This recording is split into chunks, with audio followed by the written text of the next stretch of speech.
benn bi jiitu leen beneen bi ànd ak Lions yi yegg si fii ñu dund ak ñoom weer ci Maroc di préparer campagne bu mel nii ba yàlla defal ñu ci ndam mënuñu lu dul wax dëgg yàlla rafetlu ko mais xam nga Omar boo nekkee ak xale yi comme proximité bi ñu am ak ñoom dëkk ak ñoom weer engagement bi détermination bi jom gi fayda bi xarañte bi sérieux bi rigueur bi amul fait divers amul dara xale yi ku nekk di dund sa diine ci bi nga bokk dañ koy rafetlu léegi nag li nga xam ne am na solo xam nga Coupe d'Afrique des Nations ñu gagné ko football rek moo mën lii ci réew xam nga tey nation bi yëpp dans sa diversité dans un moment de communion dañu ànd bokk ndey bokk baay loolu dara mënu ko lu dul football gis nga importance bi nga xam ne am na ko ci àdduna kenn dootu ko démontrer tey xoolal j'ai souvent l'habitude de dire mën nañu bañ a bokk diine wala bañ a bokk waaso wala bañ a bokk xeet wala bokk tarixa mais le ballon gomme toutes les différences aujourd'hui xoolal Sénégal ni ñu ñëwee mais teeru si xale yi sargal leen jàppale leen xam nga la magie du foot demeure dans son incertitude dans sa vaste brassage de pulsions, d'audace et de folie et durant ma carrière de reporter sportif je rappelais souvent que le reporter sportif est un passionné qui s'occupe d'un métier passionnant qui agit sur une matière passionnelle s'adressant à des téléspectateurs, lecteurs, auditeurs souvent bien passionnés. Donc si à l'époque nous avons vraiment investi ce genre-là, si nous avons voulu vraiment rester des journalistes sportifs parce que le sport est un élément unificateur, un facteur de rapprochement entre les peuples. Et c'est le foot, l'expression la plus finie du sport. kon am na loo xam ne tey vraiment kenn dootu ko jaaxaane Coupe d'Afrique des Nations ñaar lañ ci am mi ngi démarré en 57 xoolal 65 la njëkk a dem Coupe d'Afrique des Nations boobu Tunisie moo ko organisé Ghana gagné ko 68 après Asmara mais toog nañ 18 ans demuñu Coupe d'Afrique des Nations donc génération footballeur yu talentueux dans les années 70 Mbaye Fall Ibrahima Ba Eusebio Yamagor Seck Léopold mën naa leen lim une phalange de footballeurs. 86 ñooñu ñëpp xoolal ñooñu ñëpp demuñu Coupe d'Afrique des Nations. Il a fallu le 1er septembre 85 la résurrection, la résidence du football sénégalais, la renaissance du football sénégalais. C'était un 1er septembre 85 ici au stade Demba Diop. Ce jour-là, Jules François Bocandé avait marqué 3 buts. C'est la génération de Oumar Gueye Sène, c'est la génération de Cheikh Tidiane Seck, c'est la génération de Amadou Diop. Donc après, c'est en 2000 que le Sénégal a eu disputé sa première Coupe d'Afrique des Nations. Nous l'avons vécu au Mali. Ce jour-là, le Sénégal avait perdu à la série des tirs au but devant le Cameroun.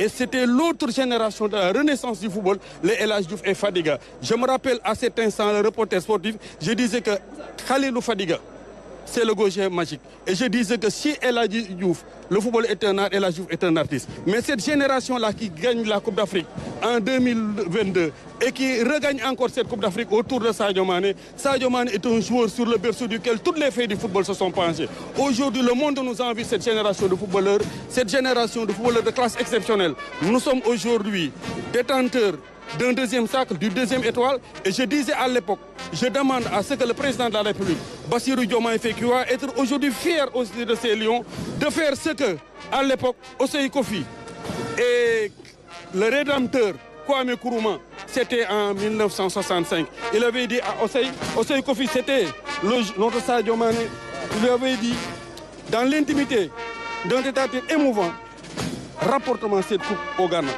Il est parti. Il l'a fait avec l'ensemble du peuple sénégalais. Et je disais à l'époque, toujours de dire à Bassirou Diomaye Faye, de dire à Kalidou Koulibaly de réussir cette performance-là. Le chef de l'État, je parle au nom d'Abdoulaye Fall, le président de la Fédération sénégalaise de football, dont je suis le conseiller en communication et de relations avec les institutions.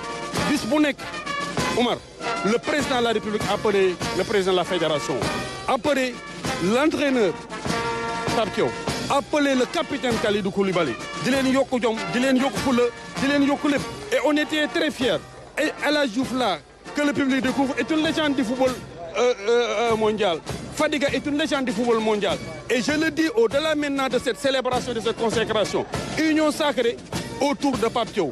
Il faudrait aujourd'hui que nous puissions prendre les devants et qu'aucune forme de sanction ne puisse tomber sur vraiment les lions. Donc,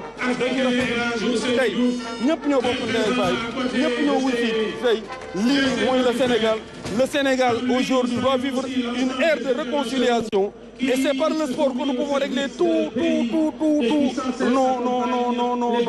nos divergences.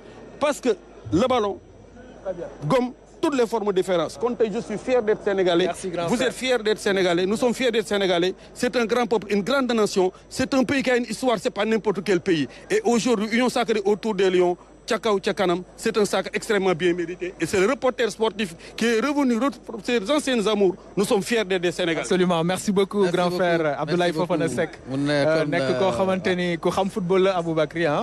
Effectivement. Et puis daf ko vivre ah. Donc li mu fi wax ci histoire football am na solo. Surtout football bu Sénégal. Am gan itam koo xam ni moom ci wàllu Kumba Gawlo ci wàllu caada ak cosaan lay installez-vous avec une icône donc maa ngi lay gis sànq ci image yi ah de la musique sénégalaise Kumba Gawlo Seck moom la ñu am moom itam mu ñëw fekkee si xew bi nga xam ni moom la Sénégal organisé ngir sargal gaynde yi naka nga koy dundee Kumba.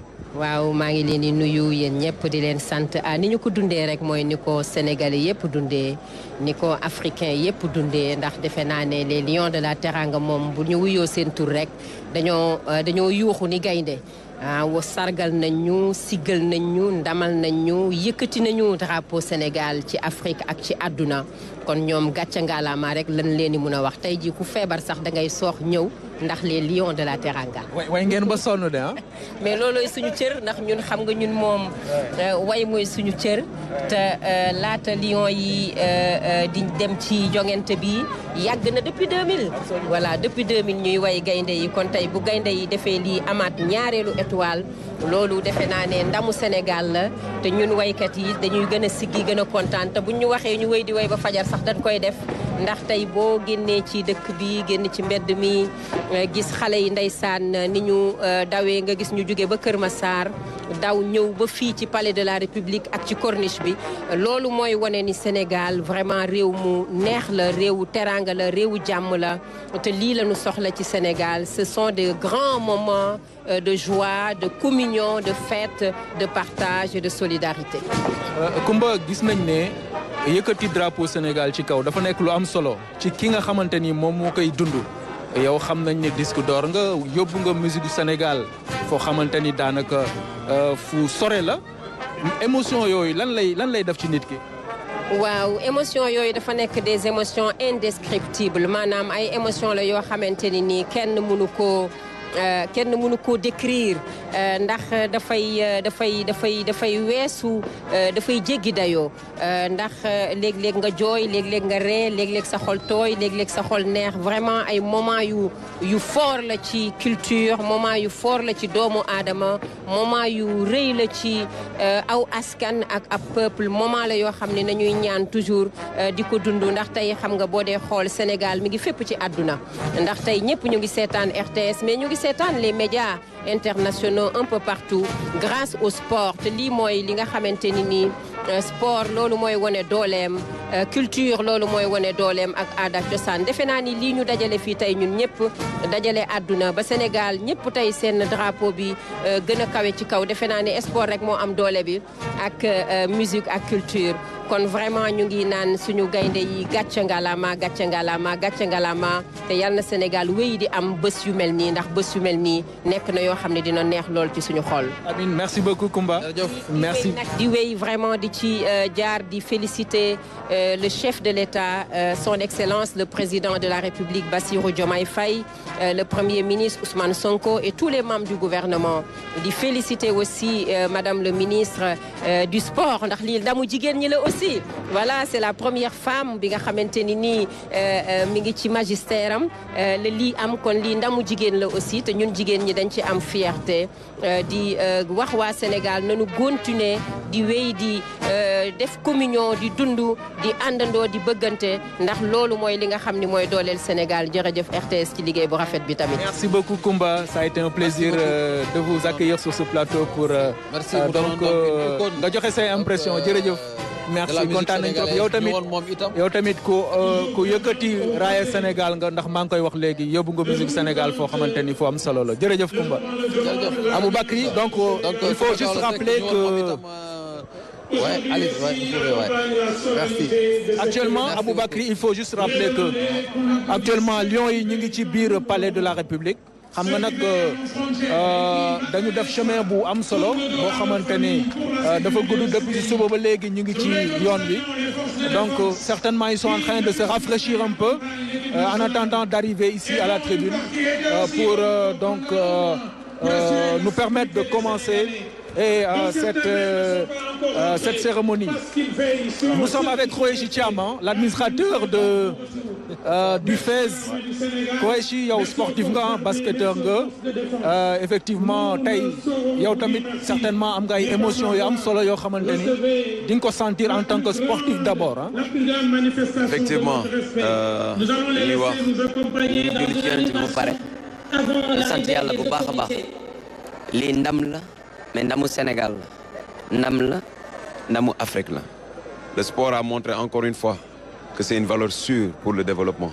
Le sport a montré encore une fois qu'il a les capacités d'unir tout le monde autour de quelque chose qui est le vert, jaune, rouge et les 5 étoiles. Et c'est important. Aujourd'hui, malgré nos différences politiques et divergences politiques, malgré nos différences religieuses, on a su se mettre autour d'une équipe avec 12 Gaindé. Pourquoi j'ai dit 12? Ils sont 11. Mais les supporters aussi, ils font partie. Le peuple sénégalais, ils font partie. Aujourd'hui, on a montré une fois que l'Afrique peut le faire. L'Afrique doit le faire. Et l'Afrique va le faire. J'ai toujours dit et j'ai toujours cru que c'est une équipe qui joue, mais c'est une organisation qui gagne. Et en disant une organisation qui gagne, il faut mettre le président de la République